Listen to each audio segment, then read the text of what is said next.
I left home at the age of 18 to pursue post-secondary studies at the University of Alberta here in Edmonton.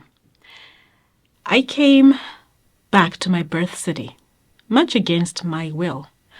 I wanted to pursue my post-secondary studies in South Africa because, I had family and friends living there.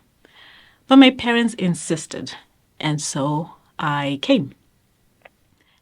Upon completing my first degree, a Bachelor of Arts in French language and literature, I decided to go to France. I wanted to have the opportunity to use my French and to work and live in a different country, in a different place. And so I left, found a job as an assistant d'anglais at 2 colleges in the northern part of France. It was wonderful. I got to work with diverse group of people and learners, immerse myself in a different culture, and really that decision to work in France definitely informed who I am today. And the decision I later took to pursue a master's in educational psychology, focusing on teaching English as a second language or as an additional language. And that landed me in the field I am in today. When I look back at what has shaped me as a leader today, it was those experiences of living and working on 3 different continents during my lifetime so far. I am of the generation known as the born free generation in my ancestral homeland in Zimbabwe. And that's because Zimbabwe gained independence in 1980 and was no longer a colony. My parents participated in the liberation struggle. My parents had been in Canada, lived in Canada in exile, given that they were politically active and had been banned from the then Rhodesia. After independence, they came back to Zimbabwe. And that's where I grew up. And so when I think of my leadership journey, what has informed who I am today, it is their stories that have shaped who I am today. In the 80s, the country of Afghanistan, and you might wonder, what has this to do with my journey? Well, was at war with the then Soviet Union. One might wonder, well, how is this significant? Well, 30 years later, my father would find himself working in Afghanistan, which was then at war. Why is this significant? Well, his experiences in Afghanistan and listening to his stories informed and shaped my worldview as well as my interactions with students from Afghanistan who were studying English, newcomers to Canada. It gave me a different appreciation of that journey that a number of newcomers to Canada make in search for safety, in search for a better life, in search for a future for their children. And I could relate to that through his experiences, as well as the stories my parents shared when they lived in exile here in Edmonton.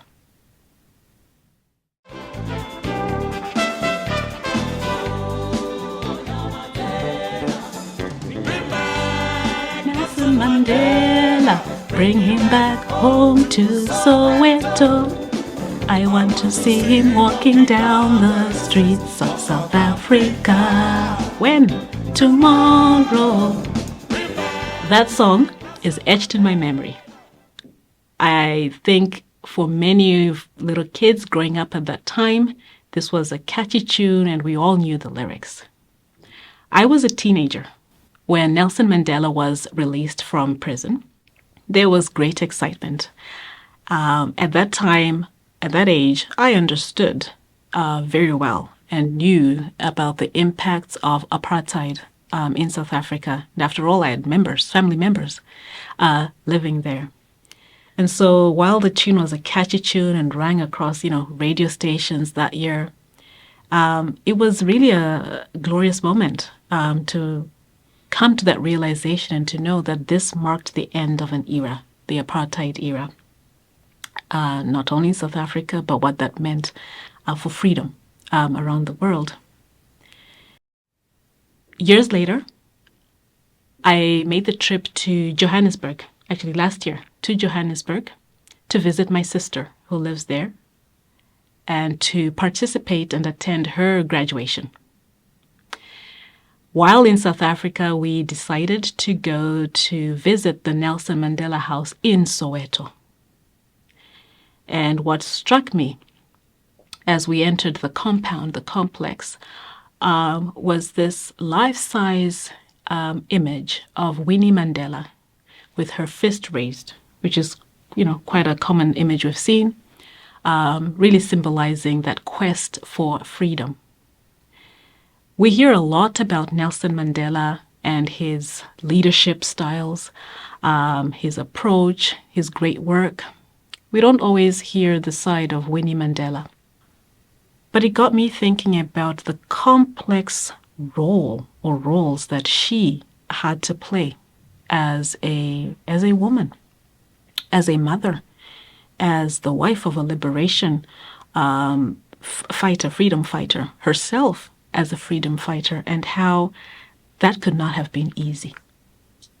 So it reminded me as well of my own role and the different hats that I wear as a mother, daughter, wife, sister, friend, and post-secondary leader.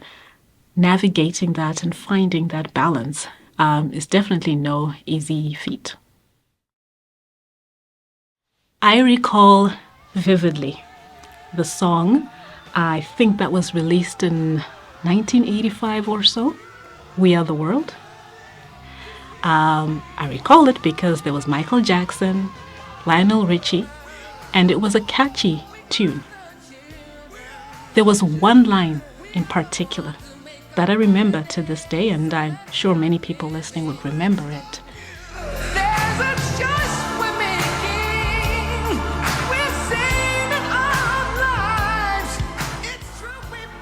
I didn't understand it then, but it's only years later when I reflect on this line and, asked myself, well, what does this mean? There's a choice we're making. We're saving our own lives.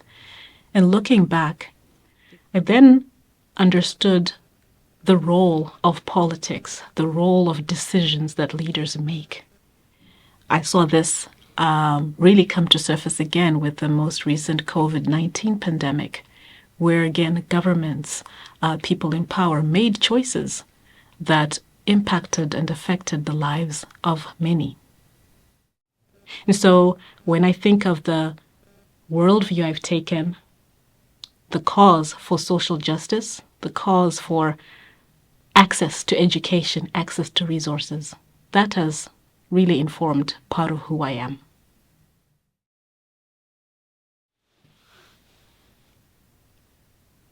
HIV/AIDS pandemic hit Africa as I was growing up. This is a painful one. I lost a number of family members during the HIV/AIDS pandemic. And this was before, drugs had been found that would help one survive, have a longer life expectancy. What I recall from this time are the words that our headmistress gave to us in her parting speech as the class of 98. You think about it, we're high schoolers, excited about finishing high school and entering the big world. And her words to us were, girls, in 10 years' time, half of you will be dead. That seems rather harsh and, not so exciting when We, at that age, the class of 98, were so excited to be done high school and ready to enter the world as young adults. And so what I knew then and I know now was really that message was to remind us of the importance of protecting ourselves, our families, but above all, the importance of an education, particularly for the girl child. And so in my work, in my day-to-day work as a leader, I am acutely aware of inequalities, of inequities, and access to education, providing that is key to the lives and the development of many. My maternal grandmother, in particular, who did not have a formal education, I started a bursary in her honor.